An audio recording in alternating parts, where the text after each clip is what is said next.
Boom! There was a loud crashing sound, and then there was a pause for about a split second, and then there was like a scream or two, and then everyone just ran. Everybody. There was mass chaos. Screen, the smoke, the black smoke and fire. Hijacked, and there are indications that it may have been a Boeing 767 out of Boston.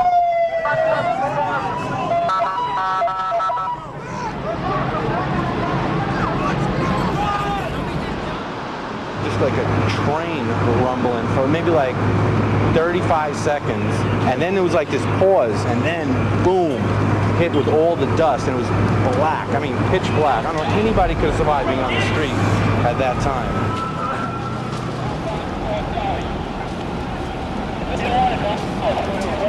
There's a truck right there. Right there.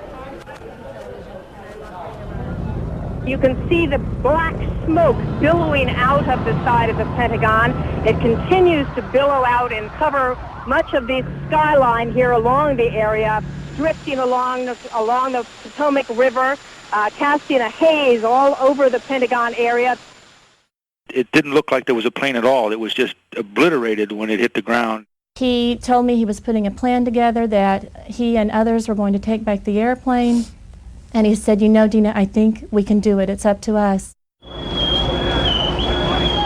And we will strive now very hard to save as many people as possible and to send a message that the city of New York and the United States of America is much stronger than any group of barbaric terrorists. All of the suspects right now that I know that the U.S. is looking at are in the Middle East. And frankly, we have to put Osama bin Laden at the top of the list. We will make no distinction between the terrorists who committed these acts and those who harbored them. We've got to do something now and do it immediately. I mean, we're entitled to some semblance of security, some semblance of rationality, and I think that all died in New York. I've been in the city for years, and I've never heard it as silent and as sad as I've heard it tonight. This city is in shock, and unless you're here tonight, you don't quite comprehend it.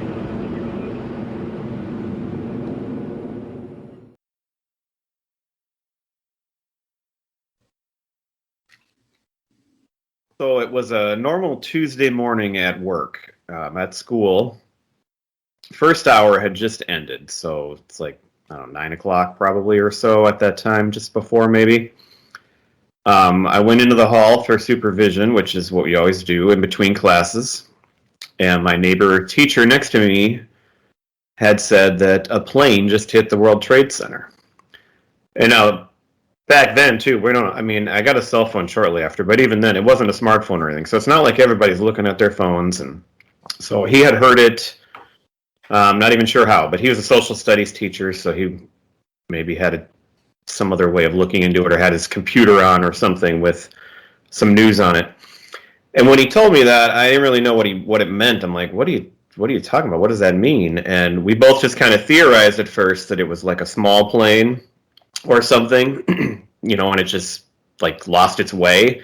And like, okay, that's crazy, but I guess that's all I really thought at first, because, you had no idea what was going on. But you could also tell at the same time it was really serious, and that there had to be more to it. So as the day went on, and it didn't take long after that, but as the day went on, you started to hear about a second plane. And then it's like, holy cow, okay, well, this is something now.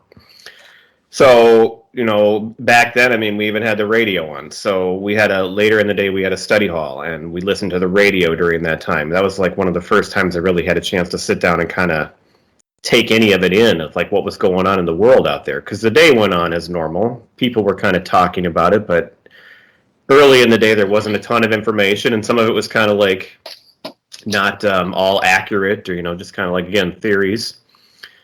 But when school was over, I went home and turned on the TV, and I watched it all night. I was alone because my wife was at work, so it's just me. And I remember watching the videos over and over, seeing the people falling from it, hearing the testimonies from the people in the street, people asking for information about their loved ones, and it was on like every channel, like even MTV. This was on like every single channel. They had some way of like covering what was going on. And this was one of the first times in my life. So what were we? I was 23 years old, 20, right? Oh my 25, God. right? 25 years old. Jeez, I screwed up there. 25 years old. This was like the first time in my life where something like this had happened. I mean, we had the Gulf War was a pretty big deal, but it wasn't like just this one event where it was just this one thing. And so it was one of the first times where I really sat down and watched the news and experienced anything like this. And it was really, just crazy. And I had a really hard time kind of understanding what was going on and what to think. I did, in 1988, I watched a ton of JFK stuff because it was the 25th anniversary of him being assassinated, and there was all kinds of stuff on the news. And so I was only 12 at that time, but I became totally obsessed with that. And so that was like the closest I had come to anything like this at that time. But of course, that wasn't live. I mean, that was something for 25 years ago, and I was learning about it. So this was now like the moment that I and we all would remember forever from our generation. And it was definitely a life-changing day. It started out like any other day, and it ended much differently. Your host, Brad. So I was working overnights at the Eagan Home Depot. We were in the middle of inventory. So when you do inventory, you work overnights for about a week, just counting stuff in the store. So I had worked an overnight the night before, and my wife had gotten up and she had gone to work, and I was still laying in bed because I'd only got home, a couple hours before. And I rolled over and I hit my clock radio to listen to K90 or Tom Bernard's morning show. KQ92. Thank you, KQ92. And I'm just laying there listening, just half asleep still, not really knowing what's going on, but I remember them talking about a plane hitting the tower. And I'm not really paying attention because they're talking about kind of the same theory that Brad had, is that it was a small plane, and there wasn't any thought of terrorism or anything like that at the time. And so I'm just kind of laying there listening to what's going on, half asleep still. And then they said, "Oh my God, a second plane hit the other tower." And I shot up out of bed and I ran out of the bedroom around the corner into another little extra room we had in our townhome that had a TV in it. And I flipped on the TV, and I don't exactly remember which channel I was on, but I just sat there all day and watched this news coverage. Saw the towers come down, watched the news coverage of, the Pentagon and Flight 93. And I was really only personally concerned about one cousin of mine who lived in the area. Wasn't exactly sure where she worked. Again, being a idiot from Minnesota, not really knowing exactly, how big this city is of New York and where she may be working. But that was the one person on my mind that day as far as, a threat to their personal well-being at the time. But I just sat there and watched all this coverage all day, and it was just by myself. My wife was at work. Of course, she came home in the evening. So then we watched it together.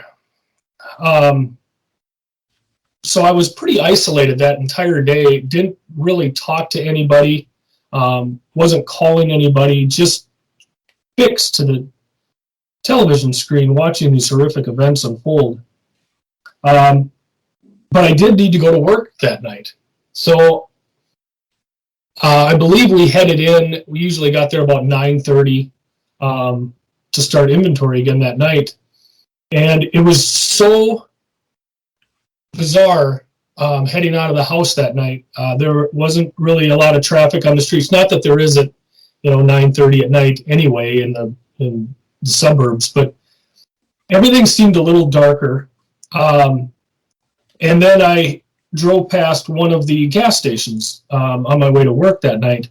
And of course, there were lines of cars at this gas station looking to get gas, and that kind of brought it a little closer to home for me. It was just so strange that, is this something I need to worry about? Do I need to worry about hoarding gas? It wasn't something that you thought about. You really didn't think anything of what you were going through that day. You were thinking about what were the people of New York, those firefighters, police officers, the first responders, and of course all those innocent folks in the towers and around the area, what they were going through all day.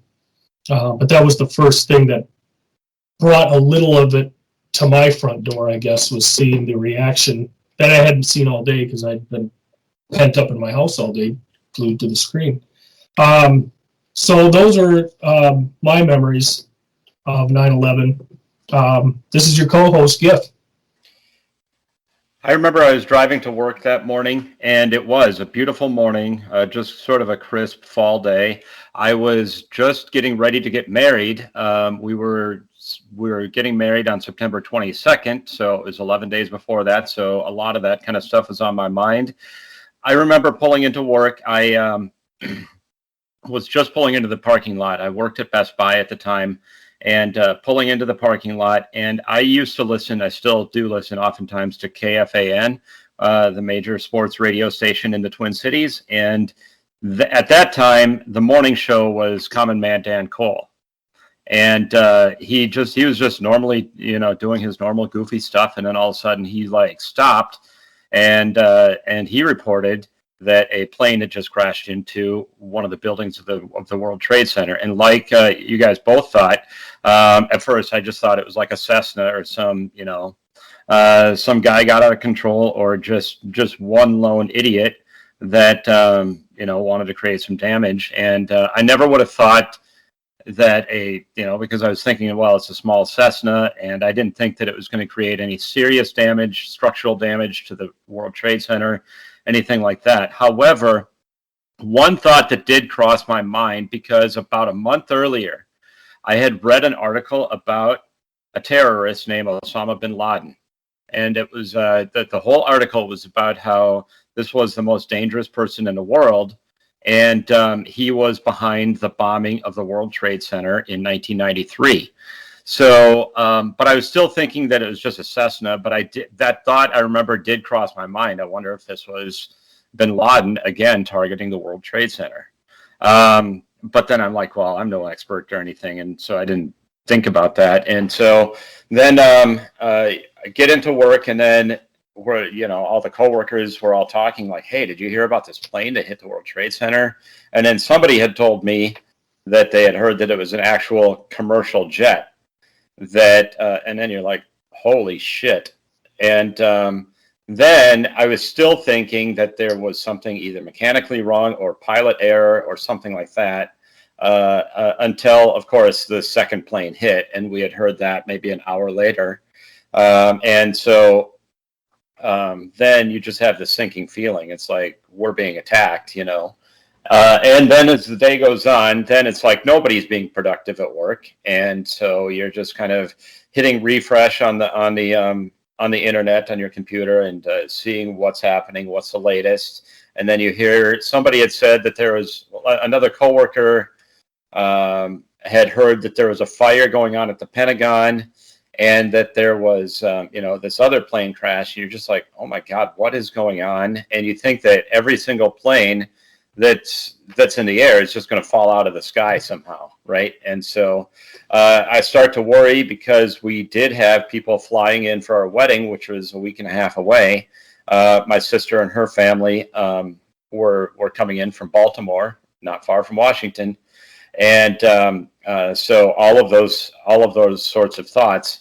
And then I got home. I was glad to see Jenny, and then again, like you guys said, I was just watching the news coverage just nonstop, and I just took it all in. Couldn't get enough of the stuff that was happening. And I found out that my brother-in-law at the time, he's not anymore because there was a divorce involved, but he was my brother-in-law, was basically right across the interstate from the Pentagon. And he had his back, because he did work for the Defense Department. and there's other buildings around the Pentagon, and he has worked in the Pentagon at times, but in this case, he just happened to have his back turned towards the window, and one of his coworkers had told him, "Oh my God, did you just see that? A plane just hit the Pentagon," and so that's how close that he was, to something happening there, and so a lot of worry there. I just remember like the next day, it was just still nonstop coverage. I was not feeling well. Like I think the day after, I'd actually called in sick because non-related to stress or anything. I was just running a fever or something. I stayed home from work and I was just watching the coverage the whole day. And so that was my experience. I'm your host, Pete, and you will have noticed, if you're a listener of the show, you will have noticed that the format of the show is a little bit different than what we normally do. We are releasing this episode on September 11th of 2021, which is the 20-year anniversary, and we thought that we would put together a little commemorative episode of our memories from the day.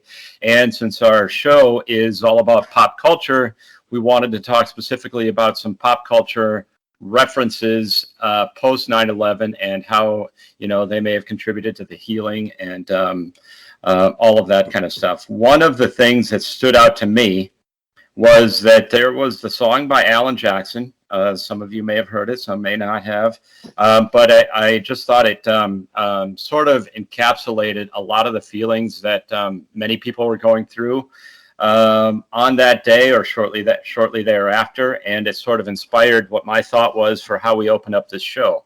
The song was "Where Were You When the World Stopped Turning," and just a couple of just as you go through the song, if you haven't heard it, I recommend that you listen to it. But it basically keeps asking these questions about like, did you burst out with pride for the red, white, and blue?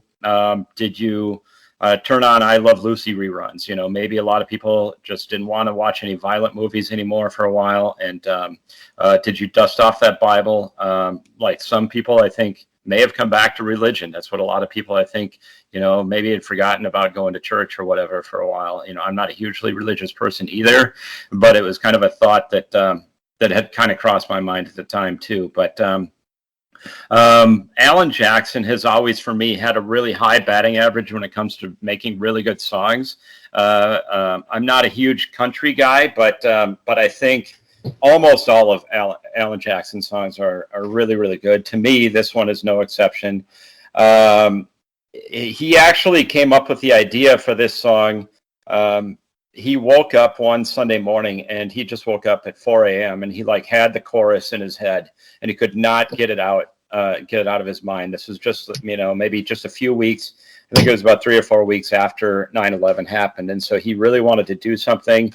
And he had the song. And then he had, when he got up, he actually stayed home from church that day when his kids went off to Sunday school. His wife took him up, but he stayed home just so that he could write this song and put the finishing touches on it and everything. He was really nervous about releasing the song because he was not one that wanted to profit off of it, off of 9/11. But then he did play it for his producers, and after he played it for the first time for his producers, the room just sat silent for over a full minute, which is a really long time. For a song like that. And so then they were like, you have to release this. This is what America needs. And, it's really going to hit home and resonate with a lot of people. And it doesn't come across like, I'm just doing this to make a profit. And one of the goals, too, that Jackson had was that he didn't want the song to come across as vengeful or angry, even though that's what he was feeling and a lot of people were feeling. That's not what the song is about. It's just about where everybody was, where you were when this all happened. And it goes through all of this different kind of range of emotions that people may have done or thought about doing. And so I think it resonates with a lot of people. He did play it for the first time at the CMA Awards on November 7th. He was set to play a different song, but because he had the song, he had just gotten the song finished and ready. And So they changed up the plan a little bit, and it just hit home with the audience. And now, to me, the definition of a really successful song is any song that makes you feel a certain way. I think this one, it does make you. It takes you back to that day. It just kind of makes you think about where you were, and I think it does. It does this. It does that as effectively as any other song that's out there. Gifford, what did you think? Well, I watched the version at the CMAs, and I hadn't really remembered that song. So coming back and listening to it, I kind of thought the same way you did, Pete. It wasn't necessarily vengeful, just really asking the questions, and it kind of ran the gambit of all the different things that somebody could be feeling or doing. On that particular day, like one of the things, he asked, did you give blood? Just the different things that you could find to do to help. I guess that's one of the messages I took from it was, what was something you did to help reach out and, do your part to help get through this very difficult time. So that that's pretty much the way I looked at it. Brad? So you mentioned Pete Alan Jackson with a high batting average. I'm not a big country guy either, but we have talked about a couple things on here. I actually really am a big fan of Alan Jackson and saw him in concert 4 years ago. My wife loves him too, and so that's the main reason why we went. But I mean, I've looked forward to it. So I like a lot of his songs. This song, I don't really remember it that much. I do remember it existing and coming out, but I was not really a fan of it. It didn't really hit me. There were a lot of other things that I connected to in response to the events and everything. This song was not one of them for me. And not that it felt like, a cash grab, like you said. It's just, I don't know. It just seemed, it just wasn't something that hit me. And I think back to when we were kids, and I don't remember why it came out. I think it was just random, wasn't in response to anything. But like the Lee Greenwood song, God Bless the USA. I mean, that's the song when I was a kid, we grew up loving. Like I was like, as a 10-year-old, this should be the national anthem. We should change the national anthem. And I have seen that song performed live by Lee Greenwood, by the way. So that's a song that did at the Lincoln Memorial. But go on. Move me, and I connected to about America and everything. Different time in my life, I think that's part of it too. But this song, it's great, it's fine. I'm sure a lot of people really did love it, and it probably did help a lot of people. For me, it's not one of the things that stood out to me at all, though. But I do like Alan Jackson, so You were a Chattahoochee fan? That actually, I'm not a fan of that song, but many others. No, I love She's Got the Rhythm and I Got the Blues. Oh, yeah, that's pretty good, too. Just Gone Country is good. The Gone Country, Chasing That Neon Rainbow, a lot of good songs in there. Wow, actually, he has a different song that my wife loves and I like a lot, too, called Remember When. And that one... That's a great song. I mean, it's not about this or anything, but that one hits me much more. And if I was going to listen to a song to think about a time, some events or things like that, that's one where he did nail it, in my opinion, and it's a great, great song. Different reasons and everything, but, similar emotions might get brought up by it. Right. Now the song is not necessarily intended to be a patriotic song, or even he even says he's not political, and so he's not trying to get political or anything.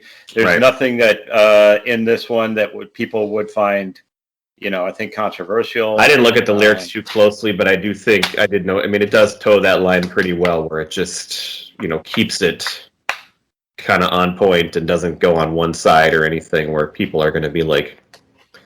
Although if it was written today, somebody would be offended by it because it's just the way it is. Well, just the mention of CNN itself would. He watches CNN, so that must mean he is a liberal, right? Right, exactly. But he does say, he does make a couple of religious references, like I said, but he's not over the top with it. Whereas if you're not somebody that believes in God, you're going to be like, well, turned off by the song. Right. It's like, this is how he was feeling. And I don't think that anybody would be offended by. And speaking of CNN, one of the things that I'm sure is going to come up here a lot in this episode is just how much things and people have changed in the last 20 years. Oh yeah, people and figures and news and just it's pretty amazing when you look at groups and specific people, how they're viewed today, and they were around back then, and how they were viewed then, and it's just so we'll get into that more. Can I follow up on that in SNL? But we'll get to that. But can I follow up on one thing from our opener here? Because I brought it up at Gifford. When you brought it up too, it made me really think more about how you and me were really solitary that day. We just, you just sat there by yourself. Right. And I think that's one of the things that really helped me, like, really get into it, listen to it, follow it, is that if this happened today, you'd be on your phone all day long. You'd be texting nonstop. You'd be reading all these articles, and some would be probably just complete nonsense. But back then, we actually could sit down and experience it and take the time alone to really understand it and feel it. And I think looking back, I didn't really think about that before, but after you said it too, looking back, I really appreciate that I was able to sit there by myself that day, and it was a really good way to just kind of deal with it. Yeah, absorb it. All right. Well, the next thing that I had is that I remember it was about a week after. I think it was actually September 17th.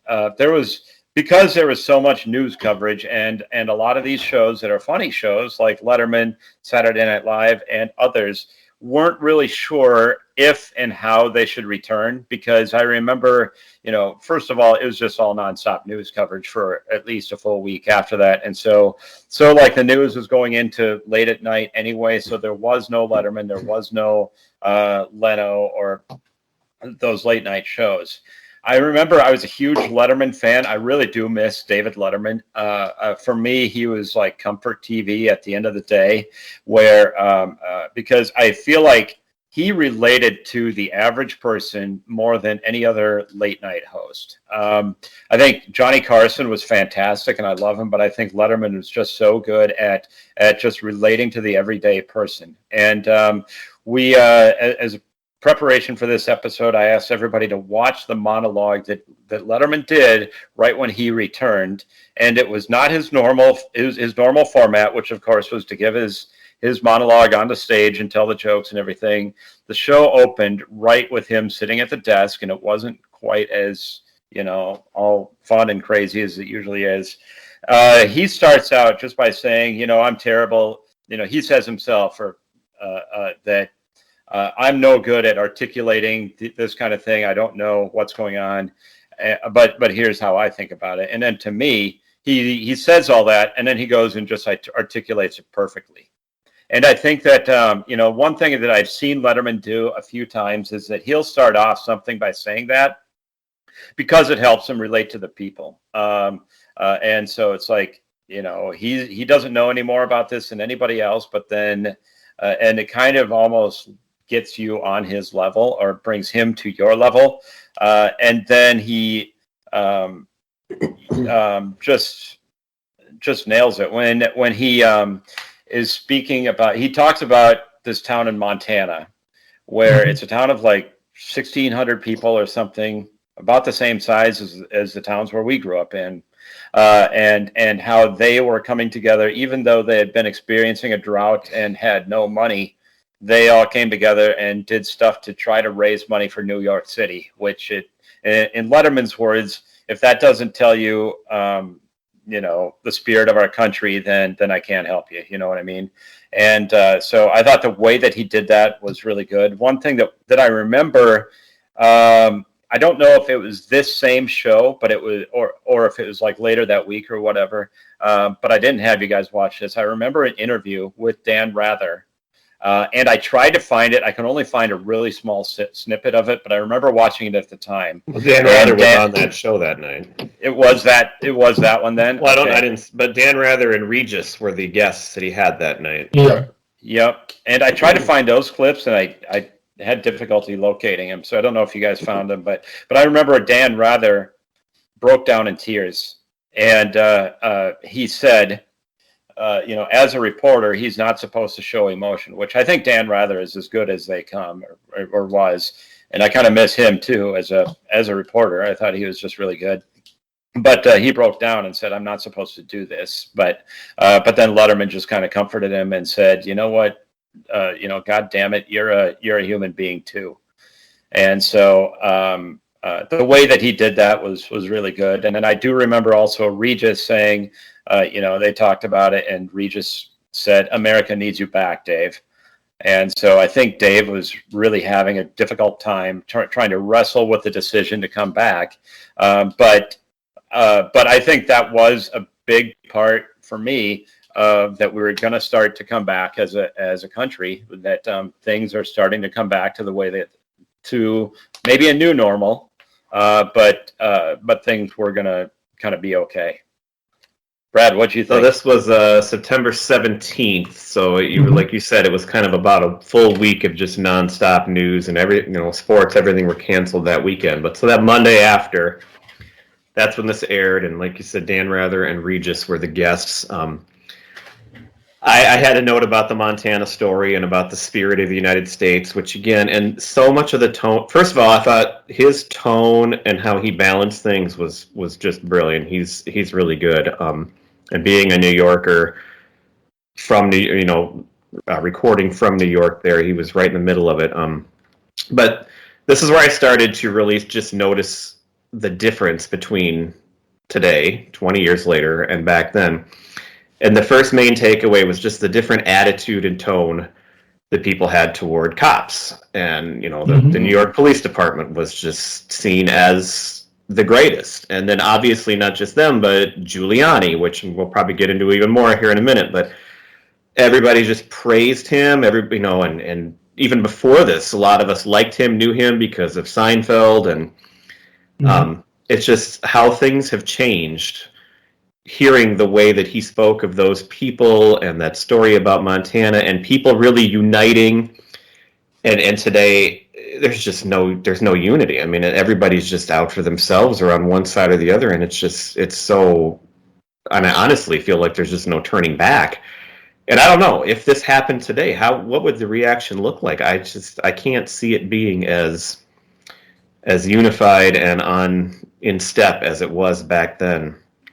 The one other quote, yeah, go ahead. Or the one other thing that he said that I wrote down that I just thought was interesting is he talked about how this was done out of religious fervor, and he stopped and he said, just think about that. And he said, "Will it make any sense to you if you live for 1,000 years? Will it ever make any sense to you?" Right. Religious fervor. And I think that actually relates to things today a lot too, and not just lots of different religions, and just how people use that as kind of a way to kind of justify things that they believe and do, and it just doesn't seem to make any sense. It just feels so hypocritical in so many different ways, but yet that's the justification. And so I thought he did a great job balancing it, and I enjoyed watching this opening, and those were the things that stood out. Yeah, and I tend to agree with everything you guys said. His tone was excellent. He was able to toe that line and really relate to many Americans. The thing that stood out to me, and this touches base a little bit with what Brad said, was that he said he's doing the show because of Mayor Giuliani. He talked about him right there. Which brings us around to our next point, I think, on this broadcast, was how big of a central figure Giuliani was during this whole time, really becoming America's mayor and trying to bring everybody together. But yeah, your point of, the way you look at police officers back then compared to with the issues that we're dealing with today, is a stark difference. But again, being the central figure, Pete, if we wanted to move on to the next point with SNL, the opening to SNL on September 29th,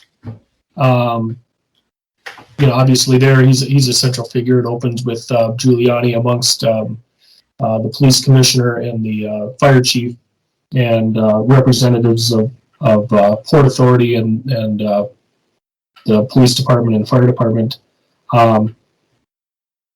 Just really touching. And Pete, if you wanted to go into that, I'll let you take it kind of from there. Yeah, want to preface this by saying that I do not condone anything that Giuliani has said or done recently. But Brad already, he kind of nailed it by saying, yeah, Giuliani was at that time, he was viewed as like a hero, because I think America really needed and just because he may be crazy now doesn't mean that he wasn't great back then. And that's the other point. People change, and he went one direction that maybe it went to his head. And so I didn't know if I was just ignorant on who he was, or if he had changed, or if because our country has changed, or he's done a complete 180 since that day, in my opinion. But anyway, I thought the intro was great. It was hard to watch it again and say, yeah, this is a great, Giuliani. And I had the Seinfeld thing written down too. I thought he was funny on Seinfeld, but maybe it was the people around him that supported him. But I do remember seeing for the first time that vision with the fire department and the police. All of the firefighters, maybe 25 or so as a group of maybe 25 people, including fire department, police department, and it just kind of gave you the chills when you saw that. And then the way that they closed out that opening segment was funny, because with Lorne Michaels is saying, "Hey, can we be funny?" And then Giuliani goes, "Well, why start now?" Awesome. It was a funny way to close it. So simple and just perfect. Right. Because it was what a lot of people were thinking. It's like, what is SNL going to do? Because it was really hard to make jokes during this time, and then they followed it up with Paul Simon, which I thought was fantastic. I thought the way that I thought his performance was great, and just a perfect way to for Saturday Night Live to come back, which I have to believe is a really difficult thing to do. If you're the writers, that had to be just an impossible task to figure out how do we do this. Exactly right. Yes, exactly. When it's right in New York, and everybody associates, Saturday Night Live with New York, because every episode that's how they kick it off, and Letterman too. But I thought they did it perfectly. Well, I had go ahead. I thought you were finished. Sorry. No, I just had another thought. And Brad, I think you had said that you did you find the rest of the full episode? But then I think you had said that the rest of it wasn't really about 9/11. Well, I didn't watch. Okay, first of all, I had a memory of what it looked like, and I watched the link that you sent us, and I'm like, this really? He's up there cracking jokes, and it's funny, and he's not even referring to anything. That's because Pete sent us a time when Giuliani actually hosted SNL in 1997. I thought it was along with another episode. It was along with another article, and so I'd copied it. And so when I got done watching that, I'm like, wait a minute. And so then I found the real link and sent that out, so that way we could watch the right one. But then, then I remember him standing amongst all these firefighters and police officers and everything. And so, I remember the line at the end about why can we be funny? Why start now? It's great. But what I had totally forgotten about is Paul Simon. And to me, that was the highlight of this whole intro. Paul Simon was huge in SNL. He was like the perfect person to ask to come on there and sing a song. And he's got this great song to sing. He could have picked probably 3 or 4 different songs that either were related to or sounded good for New York and the situation. And so I love that. And that caught me off guard because I had forgotten that he was on there. I thought it was just Giuliani. So I thought it was a brilliant beginning. And then what I did find is that unless I found it wrong, because it says it was that same night, the actual host that night was Reese Witherspoon. Yes. And I saw her monologue. So they must have gone back and like restarted and done another monologue. And Alicia Keys was the musical guest. I did not watch anything beyond the monologue, but that was where they went to from the open, was Reese Witherspoon and Alicia Keys, and then it was just a normal show, I think. I'm sure there was probably a sketch in there that maybe had something to do with it, although maybe they just stayed away from it completely because, the jokes might not have really worked at the time there. Right, right. Saturday Night Live is Giuliani. He was America's mayor, like you said. It was great, and it was about 3 weeks later when this aired, and it was a big deal, and I totally remember watching it.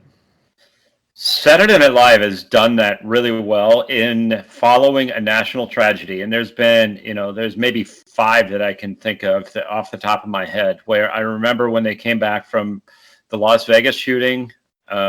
Just a few years ago where like 50 some people were killed. They actually had, I forget, it was at a country show and I can't remember who was performing at the time. And he's saying I Won't Back Down by Tom Petty. Yeah. I forget Tom Petty, was it around the same time that he died or am I thinking it's 2 different things here? No, I don't. Man, I wish I could remember his name. I'm looking it up. But is that, that's what he's saying, right? It was. I don't remember him. Yeah, I think you're right. It was. Now that you mention that. And also when they came back from the Sandy Hook shootings, they also had a children's choir come and sing, which just probably... Oh, yeah, I remember that too. So Saturday Night Live, for all its warts, they haven't been perfect in terms of the show. But that's one thing that I think that they've almost always gotten right, is coming back from these kinds of situations. And the worst tragedy, of course, was this one, 9/11. Well, and it's good that they don't ignore it. They right. They use it as a real thing, and they and because you could just ignore it and run your show like you normally do, but they do a nice job of trying to balance again, like Letterman did. Yes, absolutely. So, it's Jason Aldean is my cue card man is holding that up, saying it was Jason Aldean that was performing at the Vegas show where the shooting happened, and it was only. But that's not who's saying on SNL, was it? Is that what you just found? He actually came back, which was surprising that after all this that he would even come back on stage right away. But I think that showed a lot of bravery. I don't know much about Jason Aldean as a country singer. I don't listen to a lot of country music, but I think that did show, a fair amount of bravery on his part, just to come back on stage and then face the nation and then do that performance in the wake of his own tragedy as a performer. It was. It was him, and it was after that. So just to clarify for sure. Yeah. It doesn't. I don't know if Tom Petty had just died or if that. Oh yeah, he had just died too. So it all fit into that same time frame. That's right. So the other thing I remember, everything in the country got canceled. Sports was a big one for us. I remember. I think there's a Vikings game, or the entire NFL. Had canceled their whole schedule for that week after. Herm Edwards, I do remember there is an ESPN special which I should have had you guys all watch, but I saw it a couple of years ago. That was about that was about sports and as it was returning from 9/11. One of the things Herm Edwards, there was a lot of controversy. The commissioner was set to go forward, and I think it was Paul Tagliabue at the time. But he was set to go forward with the full NFL schedule, and let's hit it in the face. And Herm Edwards said, no, if you do that, you can do it if you want to, but Herm Edwards was the coach of the Jets. If you do it, the New York Jets will be forfeiting, and we are not going to play a football game because it just hit too close to home with too many of his players being in New York. Some of them knew some people very well that they were still searching for in the rubble, all of that kind of stuff. And so I remember that interview with Herm Edwards, it was a press conference actually. I think that he had said that that if you go forward with the schedule, we'll be forfeiting.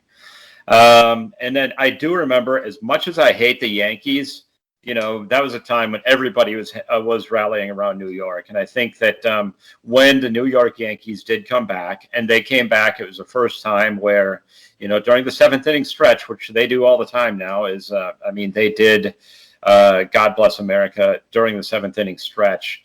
And the way that they had done it, and it was with the fire department of New York and the police department, and Giuliani, I think, came out and they did their thing. I thought that was a very powerful moment when to see that things are starting to return to normal a little bit, but it's always with that heightened awareness, especially at that time, because you didn't know, are the terrorists going to strike again? Are they going to crash a plane into Yankee Stadium or any stadium? Are they going to hit the Super Bowl? And speaking of that, this goes back to one other thing I wanted to say at the beginning that I had forgotten. Mm-hmm. So like Gifford, we talked about how we sat and watched all day. The other thing is, the two planes hit the towers, but then there was two more planes. Yep. And the other big, and I don't know if you guys remember this, but the other big, fear was that all these other big cities were going to get attacked. And so as I'm watching that day, I'm actually mildly worried that Minneapolis, we're going to get attacked too. Something's going to happen. Like the IDS tower was a main thing that people worried about. And so even though you weren't there, you still did have that for the first time in my life, probably that sort of fear that how do you know that something's not going to happen that's going to be directly related to you? And so, well, and I remember when they canceled all the football, and I was kind of upset because I was kind of it would be good for people to have that after all these days here. But then as I'm looking at it this time, I'm like, yeah, but what about the New York teams? It's and I totally get it now. I mean, that would have just been crazy. So it's almost crazy that they actually were able to play even the next week, because the rubble and the stuff in New York went on for months. I mean, it was just and just the security concerns, as Pete was saying, just to fill a stadium, the up security that they had at these large public events now, is is just a massive undertaking. So just to have that extra time to prepare, so it was necessary. But it was really weird because, we heard about in World War II players leaving for the war and stuff, but this is the first time in our life where these things were actually shut down, and it's hard at first to believe that would they really have to do that? And then looking back, it seems pretty obvious, but we hadn't experienced anything like that before. Well, and the fact that we all grew up in small towns, really small towns, where nothing that was in the news ever was anything that we really had to worry about, right? It's okay, well, big city problem. If there are terrorists attacking every city, Tyler and Russell, Minnesota, are going to be the last places in the world. They're going to be the safest places in the world because they're not. Russell already looks like it got attacked. Hey, no, hey. There goes your fan base. Yeah. Sorry, Rhonda. I kid. Anyway, so that was one thought that I had too. It's maybe we should live back in Tyler, but then I go back and I'm like, you know what? I'm happy where I'm at. Hey, Pete, was there any concern? I guess I don't know. Was there with your wedding? Only was there any? I totally can't remember those two events being that close. I mean, I know they were obviously, but I have no memory of your wedding at all being impacted or being anywhere near these events. So fresh in our mind. I can't believe I don't remember that better. My sister, she had a difficult time trying to get a flight because all flights were canceled for about a week after this, all commercial flights. And then her flight was coming in, about 10 days after. So it was right as they were opening up. We didn't know if she was going to make it. It's well, it is what it is if you can't make it. Or whatever, and her husband was flying in from a different. As I remember it, he was flying in from D.C. or it was a different flight that he had to take. So then she had to, she had the 3 kids that she had to tow. And so it was a hassle, but then eventually she did make it. And her husband made it just in time because everything was delayed. Everything was just kind of crazy. He walked in just as we were starting, taking pictures, which we wanted him there for. So it was just, it was definitely nuts, but we got everybody there. A small inconvenience in the grand scheme of things. I think we had to change up our flowers, because they're supposed to be imported from Brazil or something like that. But it had to be a different kind of flowers, which, Okay. But other than that, the wedding went off really well. I mean, there was a lot of concern. There was an extra prayer that was done, or it was included in the prayer that was done before dinner. We had a friend of Jenny's dad who had some experience. He used to be a pastor, and so we had him lead us in prayer. And so he just incorporated it into the prayer that, praying for all the people in New York and Washington, that kind of stuff. But it wasn't majorly, other than that, it wasn't majorly impacted. Well, and Brad, I think, because you've got a mind like a steel trap. Like, of the 3 of us, you remember the most things. It seems like you could just recall. I do, but Peter's close behind. He will surprise you sometimes. But you mean the guy who forgot about the ending to Usual Suspects? Yeah, that guy. Yeah. I think, and this is just me personally, when I think back to 2001, I look at it with mostly rose-colored glasses, because there were so many amazing things that happened in that year for us personally. I think you almost compartmentalize this into a different category. That's true. And so with Pete's wedding just being what 11 days? Yeah, 11 days. You kind of put all the horrifying events of 9/11 and everything that happened after it, and like Pete said, our new normal coming about. You put it in a different spot, and so you don't necessarily taint the events of the good events that also occurred that year, I guess. Probably true. Right. That's wise. So that might be why you're not thinking like, holy cow, that was just 11 days later. I can't. The wisdom of Gifford again. Secret ingredient. That's my minor in psychology that I never took. Did you have more?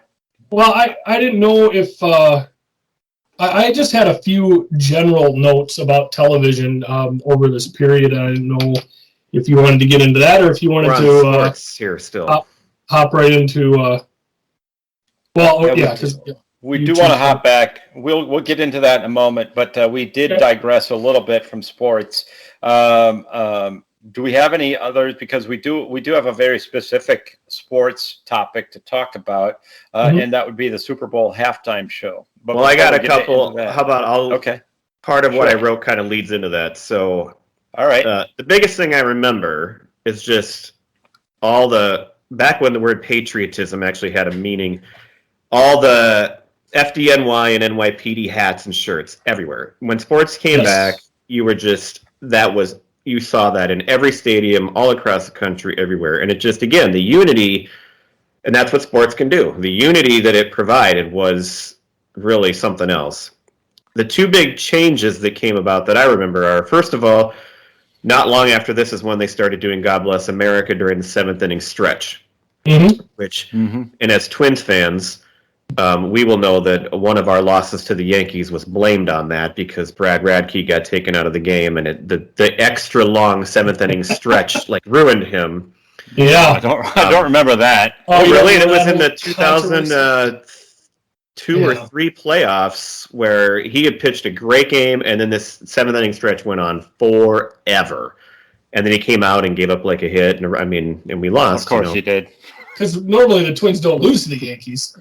All right. Well, at that time, they still were right. We would have won if it wasn't for Osama bin Laden. Think about that. Well, the thing is, this was game 2, and we had already won game 1, so we would have been up 2-0 coming home. And back then, we had those opportunities. Anyway, I remember that.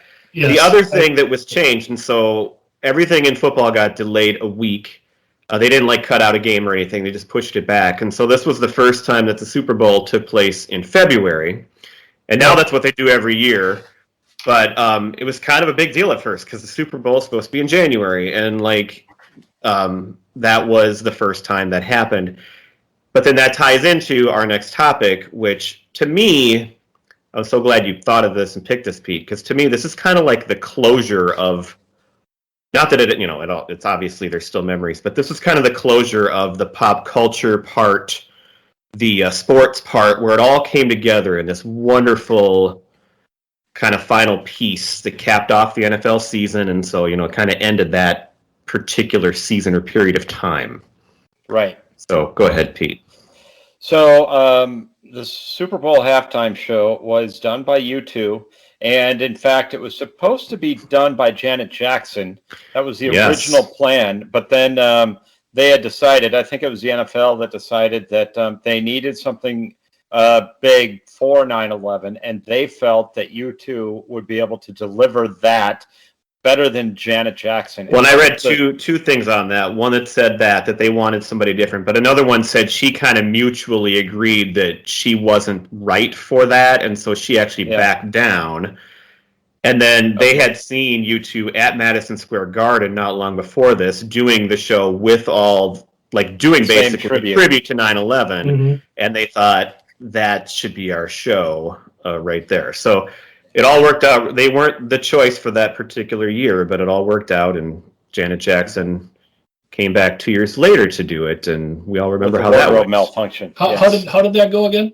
Oh, that's a different episode. Yeah, we'll talk more about that. Yeah. But I thought he just nailed it. I thought it was interesting. I found some commentary by Bono. He was actually really worried. So it opens up with they're playing Beautiful Day, and Bono is coming through the crowd of people. And then I think I know what you're going to say here. He makes his way onto the stage. But Bono, if you watch the video, he kind of smirks a little bit. I noticed it right away. I'm like, God, yeah, because I love Bono. I'm a huge U2 fan, like one of the biggest. But I noticed that. I'm like, God, I bet people thought he just looks like a prick right here because he's got this smirk on his face. Yeah. Well, the reason for the smirk is that he was very nervous because he had noticed that anybody at any time could have just grabbed his earpiece and yanked it out. Because it was on a cord, and they could have grabbed the cord, and at which case the whole thing would have been shut down. He wouldn't have been able to hear anything, and he would have lost the audio, and it would have been a total disaster. But thankfully, it went really well. And then he got up on stage. He did a couple of other songs. He did MLK, and then what was the other one that he did? I didn't have it written down. Where the Streets Have No Name. Yeah. And I just love, though, that I noticed that smirk and didn't know, and then that there was this actual blurb he found, and then he brought it up. He said that that people thought he must have just been swaggering with the most annoying smirk, and that you must think that guy is such a prat. But yet, there was a reason for it, and it just was funny to realize that.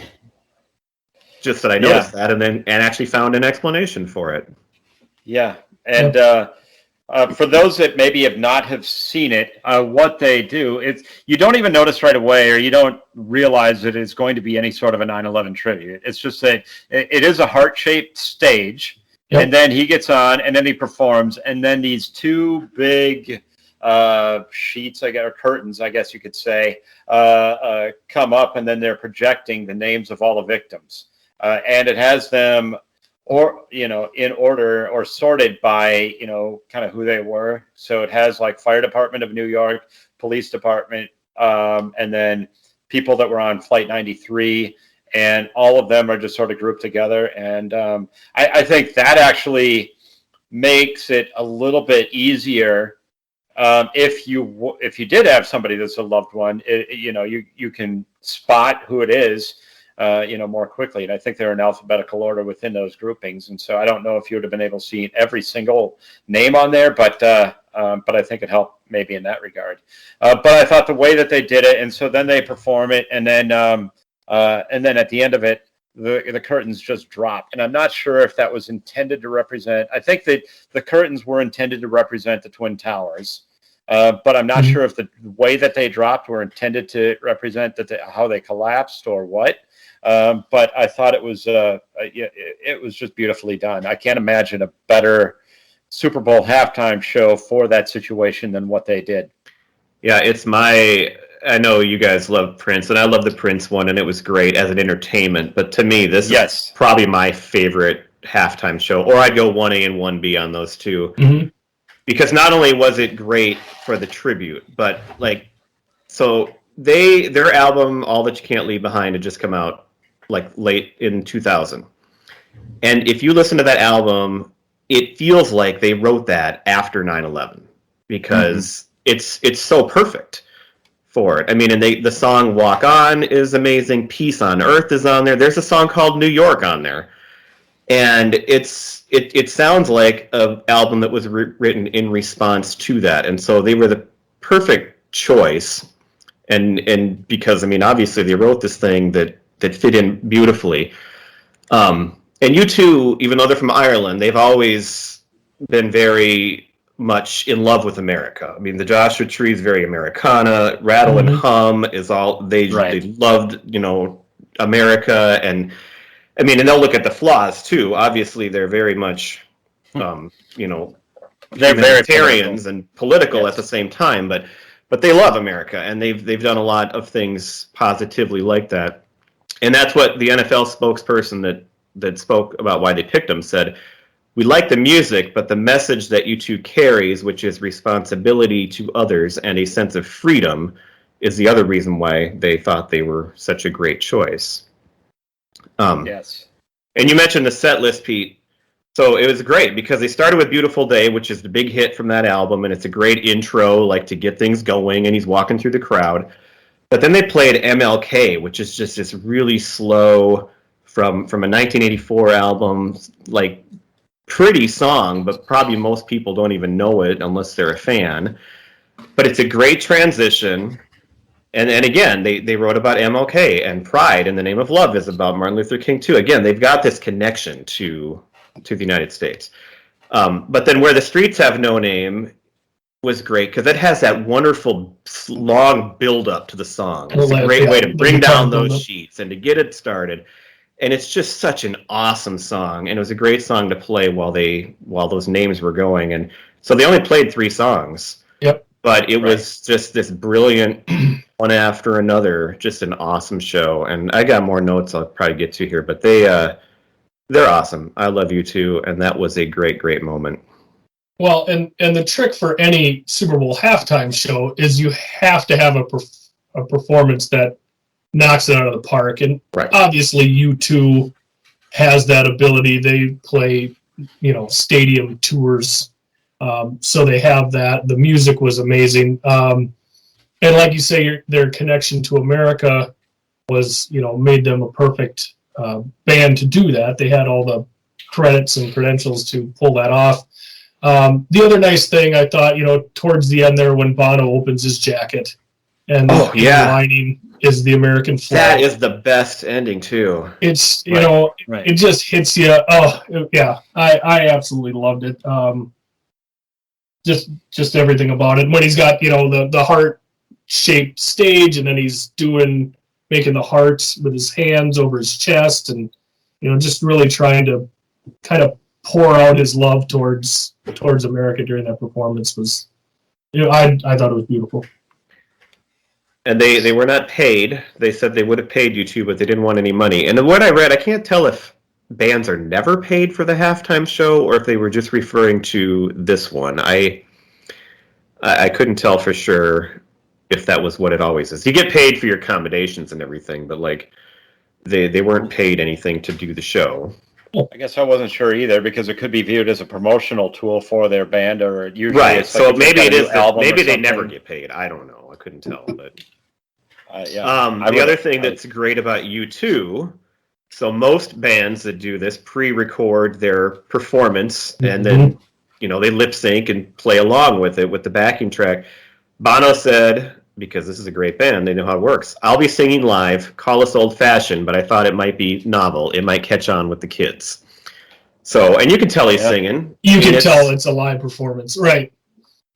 which And had so they much know more how to fun. run a stadium, and they know how to do it, and so it was great. And then, yeah, I'm glad you brought that up, Gift, because I actually had forgotten. I have that somewhere in my notes. But when he ends it by opening that jacket and the flag lining inside is in there, like, I'm getting choked up just even thinking about it now because it was so good. Yes. Yeah. All right.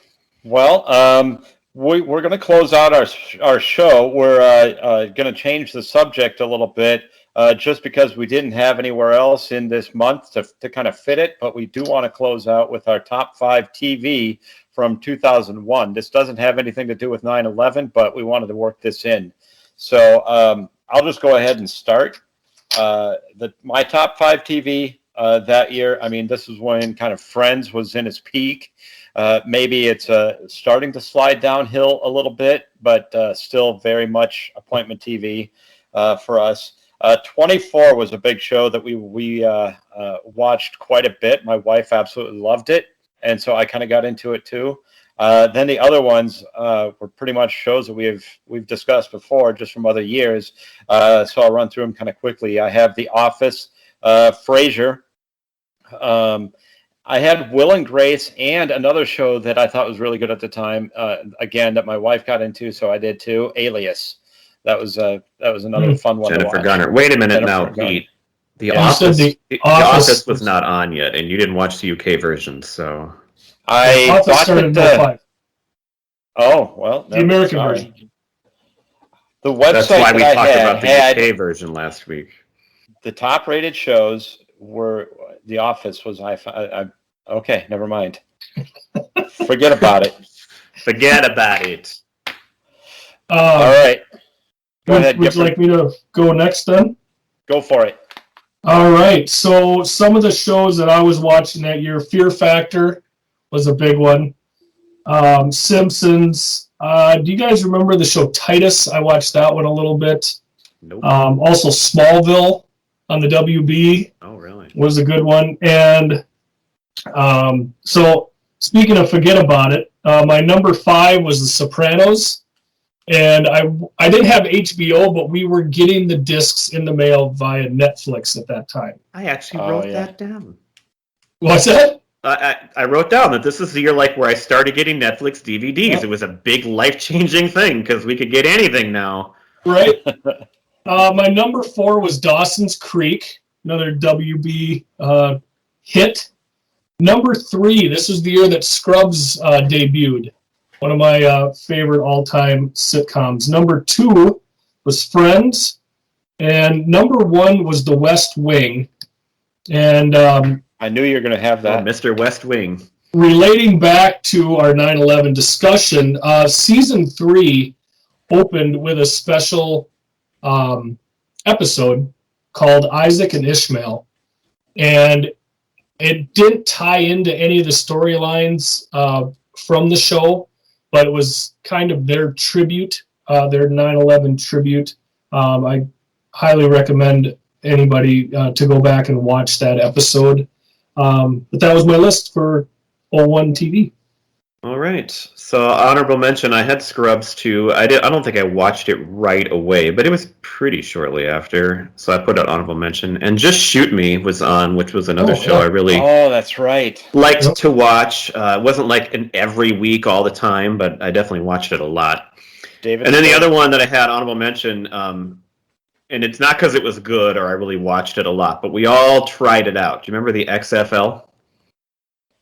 No, I didn't even try This is that the year out. the XFL started with Jesse Ventura on the mic, and he hate me, and I do remember the He Hate Me Vince stuff. McMahon, right, ran it. Yep, he ran it. Yeah, So Vince McMahon. Yeah. anyway, I just thought that brought me back a little. My number 5, I have a tie because they're both game shows. So Who Wants to Be a Millionaire was still on, but also The that's Weakest right. Link. The Weakest Link had started, and I really loved that for a while there too. That's coming number back, 4. I think they're doing a newer version of it. I thought I saw that's coming back. I think so. Yeah, they're doing new versions of everything. I mean, that's Right. Yeah. I'm not sure how I ordered these top 4 because we're going to talk about this one next week. But number 4, I put Temptation Island. We'll get into that big time next week. Number 3, I have the show Ed. My wife and I loved the show Ed. That was such a good show. Kind of a forgotten, underrated show. It was on for like 4 years. It had a lot of episodes and a lot of really good actors that went on to other things. Or the mom from Modern Family, Julie Bowen. Yeah, Julie Bowen. Yep. But yeah, so Ed, and then I had Friends at number 2, and then at number 1 I had a show that you guys probably didn't see either, but the follow-up to Freaks and Geeks, which was the greatest show ever, only on for 1 year. But then they tried again with a college version, kind of. It was called Undeclared. And it had Seth Rogen in it. And it had Jay Baruchel. And it had Jason Segel again. Some of them were smaller characters in this one.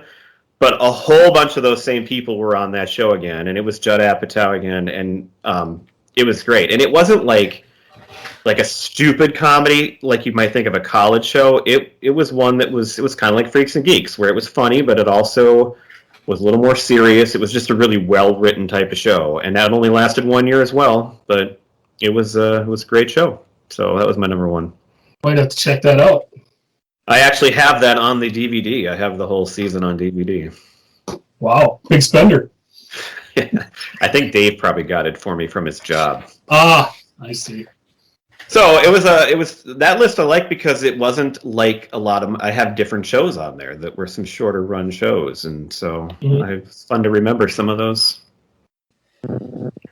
All right, I think that'll just about wrap up our show. What I would like to encourage all our listeners to do, if you get a chance, and are so inclined, go onto Facebook and Twitter and share your stories of where you were that day on September 11th. I'd be interested in hearing, maybe we'll put a blurb out there so that people can add underneath it. But or if there was something that helped them, like you said, cope. Was there something we didn't talk about that they thought was important? Yes. In helping afterwards. That would be amazing. We're always interested in hearing from our listeners. So go ahead and do that. Also, a reminder to be sure to like us and follow us on Twitter. Leave reviews, whether you like it or don't like it. Hopefully you like it. But well, if you don't like it, don't bother leaving a review. That's a waste of your time and ours, please. That's true. That's true. That's a good point. Just move on to something else. All right.